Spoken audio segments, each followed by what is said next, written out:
আগের ভিডিওতে আমি এক জায়গায় সেমিকন্ডাক্টরের কথা বলছিলাম। তো সেমিকন্ডাক্টরের কথা বলতে গিয়ে এক জায়গায় বলছিলাম যে সেমিকন্ডাক্টর হচ্ছে এমন একটা জিনিস যেটা 25 ডিগ্রির উপরে বা 27 ডিগ্রির উপরে কারেন্টকে বইতে পারে, কিন্তু 27 ডিগ্রির নিচে, মানে আমরা ধরছি ওটাকে রুম টেম্পারেচার 25 থেকে 27, তো রুম টেম্পারেচারের উপরে কারেন্ট বইতে পারে কিন্তু রুম টেম্পারেচারের নিচে কারেন্ট বইতে পারে না। এটা এক জায়গায় বলেছিলাম, তো একজন আমাকে বলেছে যে এই জায়গাটা একটু বলে দিতে। তো এই জায়গাটা বুঝতে গেলে সবার আগে বুঝতে হবে যে ফ্রি ইলেকট্রন কি। ফ্রি ইলেকট্রন বুঝতে গেলে আমি একদম প্রথম থেকে শুরু করছি। ম্যাটার, ঠিক আছে, ম্যাটার মানে পদার্থ তিনটে ভাগে আমরা ভাগ করতে পারি: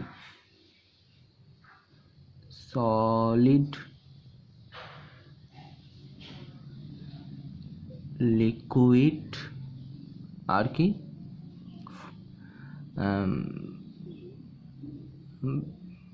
এয়ার আর কি, এয়ারই বলছি আমি, হ্যাঁ এয়ার নয়, মানে কি ভ্যাপার, গ্যাস, সলিড, লিকুইড আর গ্যাস, ঠিক আছে। ম্যাটারের তিনটে, সলিড, লিকুইড, এছাড়াও আরেকটা হয় প্লাজমা, ওটা আমি বাদ দিচ্ছি, ঠিক আছে।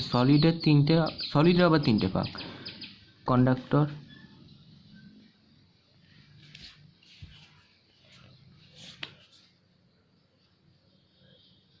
কন্ডাক্টর একটা, ইনসুলেটর একটা, আরেকটা হচ্ছে সেমি কন্ডাক্টর, ঠিক আছে। সলিডের তিনটে ভাগ: conductor, insulator, semi conductor. Conductor কাকে বলে? কন্ডাক্টর মানে হচ্ছে যেখান থেকে কারেন্ট যেতে পারে। ইনসুলেটর কাকে বলে? যেখান থেকে কারেন্ট যেতে পারে না। সেমি কন্ডাক্টর হচ্ছে একটা নির্দিষ্ট টেম্পারেচারের উপরে, যেটা রুম টেম্পারেচার 25 থেকে 27, তার উপরে কারেন্ট যেতে পারে এবং তার নিচে কারেন্ট যেতে পারে না। এবার প্রশ্ন হলো, এমন কি আছে সেমিকন্ডাক্টরের মধ্যে যার জন্য 27 ডিগ্রির উপরে কারেন্ট যেতে পারে আর 27 ডিগ্রির নিচে যেতে পারে না? এইটা বুঝতে গেলে আমাদের বুঝতে হবে ফ্রি ইলেকট্রন কি। তো ফ্রি ইলেকট্রন সম্পর্কে বলছি। আমরা সবাই জানি নিউক্লিয়াস মানে পরমাণু সম্পর্কে। পরমাণুর মধ্যে তিনটে জিনিস থাকে: প্রোটন মানে নিউক্লিয়াস, যেটার মধ্যে থাকে প্রোটন আর নিউট্রন, এবং প্রোটন আর নিউট্রনের চারপাশে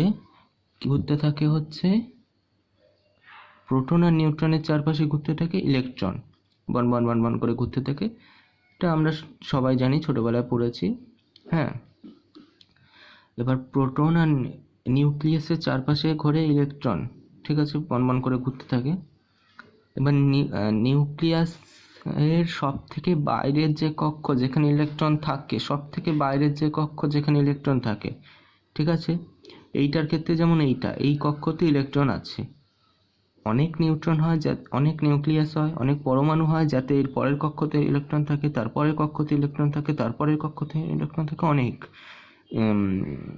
পরমাণু হয়, যাতে অনেক কক্ষ দিলে। আমি একটা উদাহরণের জন্য একটা ধরলাম যে যাতে প্রথম কক্ষতে 2টো ইলেকট্রন আছে, তারপরের কক্ষতে 3টে ইলেকট্রন আছে, আরও অনেক রকমের পরমাণু হয়।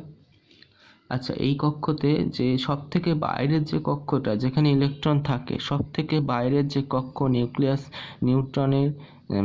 পরমাণুর সব থেকে বাইরের যে কক্ষ যেখানে ইলেকট্রন থাকে তাকে বলা হয়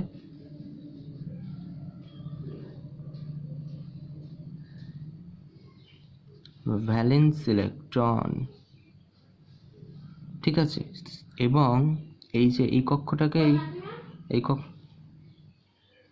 কি বলছিলাম, সব থেকে বাইরের যে কক্ষ যেখানে ইলেকট্রন থাকে তাকে বলে ভ্যালেন্স ব্যান্ড, ঠিক আছে।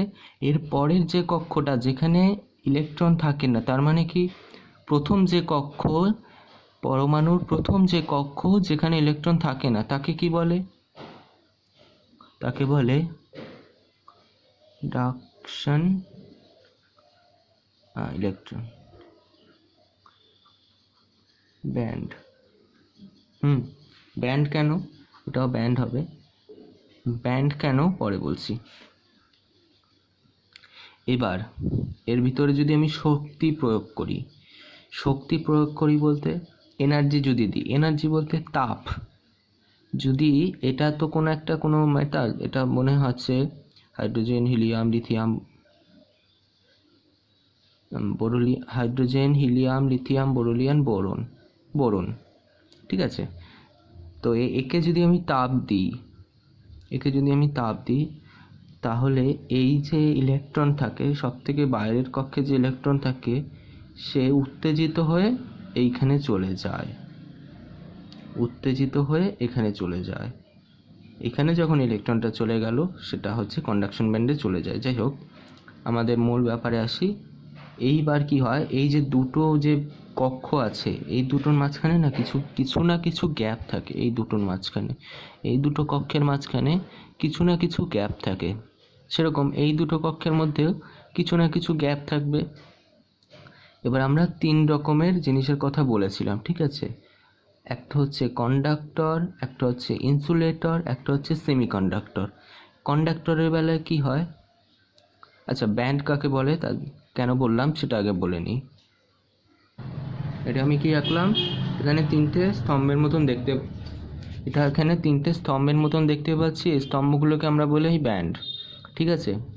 এখানে এই ব্যান্ডটা হচ্ছে নিউক্লিয়াস থেকে প্রথম যে কক্ষটা তার দূরত্ব, নিউক্লিয়াস থেকে প্রথম যেই কক্ষতে ইলেকট্রন আছে তার দূরত্ব বলছে ব্যান্ড। মানে এইখানে নিউক্লিয়াস থেকে যে দূরত্বটা, এই যে এতটা যে দূরত্ব, হ্যাঁ, নিউক্লিয়াস থেকে প্রথম যে ইলেকট্রনের এই যে দূরত্বটা, এটা হচ্ছে ফার্স্ট ব্যান্ড। ব্যান্ড কেন, এটা হচ্ছে এতটা, ঠিক আছে। এই যে নিউক্লিয়াস থেকে প্রথম যে ইলেকট্রনের দূরত্ব, এটা যতটা দূরত্ব, সেটা হচ্ছে এতটা, ঠিক আছে। এরপর একটা ব্যান্ড কেন, ব্যান্ড এখানে তো একটা ইলেকট্রন আছে, একটা রেখা আছে, তাহলে আমি এখানে কেন ব্যান্ড রেখেছি, কারণ এটা যদি বোরন বা যে কোনো হাইড্রোজেন, হিলিয়াম, যা কোনো কিছুর ইলেকট্রন যে নিউক্লিয়াস থেকে তার যে কোনো কক্ষে যে নির্দিষ্ট দূরত্ব, সেটা সমস্ত পরমাণুর মধ্যে প্রায় এক থাকে। সেই যে কি বলতে চাইছি যে হাইড্রোজেনের ক্ষেত্রে আমি যদি ধরি, হাইড্রোজেনের নিউক্লিয়াস থেকে তার যে প্রথম ইলেকট্রন, তার ভিতরে যে দূরত্ব, এই হাইড্রোজেনের পরমাণু নিউক্লিয়াস, তার থেকে যে প্রথম ইলেকট্রন, এই যে দূরত্বটা, এইটা সমস্ত হাইড্রোজেনের ভিতরে তো একটা পরমাণু থাকে না, হাইড্রোজেনের ভিতরে অনেক পরমাণু থাকে, ঠিক আছে। এবার এক একটা পরমাণুর ক্ষেত্রে এক এক রকম দূরত্ব হয়। হাইড্রোজেনের এই পরমাণুটার ক্ষেত্রে একরকম দূরত্ব হয়, অন্য একটা পরমাণুর ক্ষেত্রে, এইটা যদি আমি ধরছি 1.1 ইলেকট্রন ভোল্ট যদি দূরত্বতে থাকে, তাহলে এর পরের যে পরমাণুটা থাকবে সেটা হয়তো দেখা যায় 1.2 ইলেকট্রন ভোল্ট। এই দুটোই কিন্তু হাইড্রোজেনের পরমাণু। এইটার ক্ষেত্রে দূরত্বটা হচ্ছে 1.1 ইলেকট্রন ভোল্ট, এইটার ক্ষেত্রে দূরত্বটা হচ্ছে 1.2 ইলেকট্রন ভোল্ট। আরেকটা হাইড্রোজেনের পরমাণু আছে, এইটার ক্ষেত্রে আবার দূরত্ব দেখা গেল 9.9 ইলেকট্রন ভোল্ট। তো কি এটা তো পাল্টাচ্ছে যে এটার ক্ষেত্রে হবে 0.9 ইলেকট্রন ভোল্ট। তো এইটার ক্ষেত্রে তাহলে আমি যদি এরকম আঁকি যে নিউক্লিয়াস থেকে হাইড্রোজেনের যে ইলেকট্রন, তার দূরত্ব কত, একটা কমন নিতে হবে। তাহলে আমি কি নেব, 0.9 থেকে 1.2, তাই তো, 0.9 থেকে 1.2। তাহলে এই যে এইটা আঁকছি, এটা হচ্ছে এইটা, যে একটা লিমিট থাকে যে কোনো ক্ষেত্রে। যদি আমি ধরি সোডিয়াম পরমাণুর নিউক্লিয়াস থেকে ইলেকট্রন পর্যন্ত দূরত্ব, একটা পরমাণুর ক্ষেত্রে দেখালো 1.1 ইলেকট্রন ভোল্ট, আরেকটা পরমাণুর ক্ষেত্রে দেখালো 1.2 ইলেকট্রন ভোল্ট, আরেকটা পরমাণুর ক্ষেত্রে দেখালো 0.9 ইলেকট্রন ভোল্ট, আরেকটার ক্ষেত্রে দেখা গেল 1.2 ইলেকট্রন ভোল্ট। তাহলে আমাকে একটা সীমা নিতে হবে, সীমাটা নেব আমি 0.9 ইলেকট্রন ভোল্ট থেকে 1.2 ইলেকট্রন ভোল্ট। এইটা হচ্ছে এই ব্যান্ডটা হচ্ছে ওইটা, ওর জন্য আমরা ব্যান্ড আঁকি। যাই হোক, বোঝা গেল তাহলে ব্যান্ডটা কেন হয়।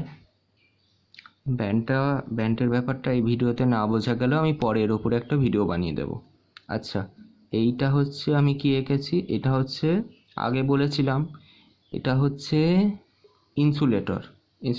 এটা হচ্ছে ভ্যালেন্স ব্যান্ড, এটা হচ্ছে conduction band. Valence band conduction band কি আমি আগেতেই বলেছি যে সব থেকে বাইরে যেটা থাকে, বাইরে যেই কক্ষতে ইলেকট্রন থাকে তাকে বলে ভ্যালেন্স ব্যান্ড, আর তারপরের ফাঁকা কক্ষটা, প্রথম ফাঁকা কক্ষটাকে বলা হয় কন্ডাকশন ব্যান্ড। তো ওটাকেই আমি এঁকেছি। এইটা হচ্ছে ব্যান্ডটা কি এরকমভাবে কেন এঁকেছি, এরকম হচ্ছে ওই ব্যান্ডটার মতন, ঠিক আছে। তো এটা হচ্ছে ভ্যালেন্স ব্যান্ড, এটা হচ্ছে কন্ডাকশন ব্যান্ড। এবার ইনসুলেটরের ক্ষেত্রে এটার যে দূরত্বটা হয় সেটা হচ্ছে 5 ইলেকট্রন ভোল্ট। এটা খুব বেশি হয়, এতটা দূরত্ব কোনো ইলেকট্রন পার করতে পারে না, তাকে যতই ধাক্কা দেওয়া হোক সেটা পার করতে পারে না, যার জন্য ইনসুলেটরের ভিতর থেকে কারেন্ট যেতে পারে না, ঠিক আছে। এই দূরত্বটা খুব বেশি, মানে মানে বলছি যদি খুব বড়, হ্যাঁ যদি খুব বড় খাদ হয় সেটাকে তো লাফিয়ে পার করা যাবে না, আমরা পারবো না। খুব বড় যদি খাদ হয়, যদি ধরি 5 মিটারের খাদ, 6 মিটারের খাদ, সেটাকে আমরা লাফিয়ে পার করতে পারবো না, তাই তো, পড়ে যাব, পারবো না পার করতে।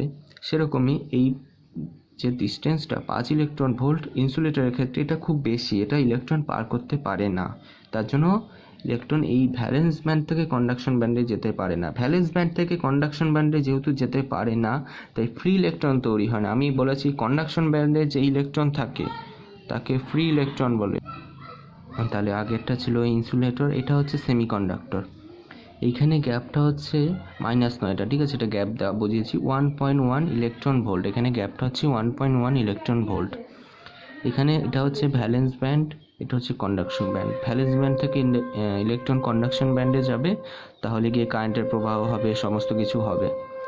এবার যদি এইখানে যদি এইখানে যে এইখান দিয়ে লাফিয়ে এখানে যাচ্ছে, হ্যাঁ ইলেকট্রন, কেউ তো শক্তি দিচ্ছে, সে শক্তিটাকে দিচ্ছে তাপ শক্তি দিচ্ছে, সেই শক্তির প্রভাবেই ইলেকট্রনটা এখান থেকে এখানে যেতে পারছে। এবার আমরা যদি 25 ডিগ্রি সেলসিয়াস বা তার বেশি তাপ দিই, তখন কি হয়, এই ইলেকট্রনটা এখান থেকে এখানে যেতে পারে। 25 ডিগ্রি সেলসিয়াস যদি আমরা তাপ দিই, শক্তি দিই, তাপও তো একটা শক্তি, তাপ শক্তি বলা হয়, সেই শক্তিটা যদি দিই, এনার্জি দিই, তাহলে এই ইলেকট্রনটা এখান থেকে এখানে যেতে পারে। কিন্তু 25 ডিগ্রি সেলসিয়াসের নিচে যদি আমরা দিই, কম শক্তি যদি দিই তার থেকে, সে তখন ইলেকট্রনটা এই যে 1.1 ইলেকট্রন ভোল্ট এই যে গ্যাপটা পার করতে পারে না। তার জন্য 25 ডিগ্রির নিচে এটা ভ্যালেন্স ব্যান্ডে যদি ইলেকট্রন থাকে তাহলে তো ফ্রি ইলেকট্রন সে নয়, কারণ কন্ডাকশন ব্যান্ডে যে ইলেকট্রনগুলো থাকবে সেগুলোই ফ্রি ইলেকট্রন, এবং সেই ফ্রি ইলেকট্রনগুলোই শুধুমাত্র কারেন্ট বইতে পারবে। অন্য কোনো ইলেকট্রন, ভ্যালেন্স ব্যান্ডের মধ্যে থাকা কোনো ইলেকট্রন কারেন্ট বইতে পারে না। এবার যেহেতু এইখানে কোনো ইলেকট্রন 25 ডিগ্রি সেলসিয়াসের নিচে আসছে না, তাই 25 ডিগ্রি সেলসিয়াসের নিচে কারেন্ট বইতে পারবে না সে, ঠিক আছে। এর জন্য সেমিকন্ডাক্টর 25 ডিগ্রি সেলসিয়াসের নিচে কারেন্ট বইতে পারে না, ঠিক আছে। এরপরে আসি কন্ডাক্টরে কি হয়, ভ্যালেন্স ব্যান্ড আর কন্ডাকশন ব্যান্ড এই দুটো ওভারল্যাপ করে থাকে। মানে বলতে চাইছি এইটা হচ্ছে এই উপর দিয়ে যেটা যাচ্ছে, হ্যাঁ এটা হচ্ছে ভ্যালেন্স ব্যান্ড, আর এই নিচে যেটা আছে এইটা হচ্ছে কন্ডাকশন ব্যান্ড। তাহলে এইখানে যে ইলেকট্রনগুলো থাকে সেগুলো কি ভ্যালেন্স ব্যান্ডেও আছে, কন্ডাকশন ব্যান্ডেও আছে। মানে কি, ভ্যালেন্স ব্যান্ডের মধ্যে যে ইলেকট্রনগুলো, এইখানে কিছু কিছু ইলেকট্রন আছে যেগুলো ইতিমধ্যেই কন্ডাকশন ব্যান্ডে আছে। মানে কি, কন্ডাক্টরের মধ্যে থেকে কারেন্ট প্রবাহ করার জন্য কোনো তাপ দিতে হয় না, কারণ ভ্যালেন্স ব্যান্ডের কিছু ইলেকট্রন তো ইতিমধ্যেই কন্ডাকশন ব্যান্ডে আছে, এখানে যেগুলো থাকে, ঠিক আছে।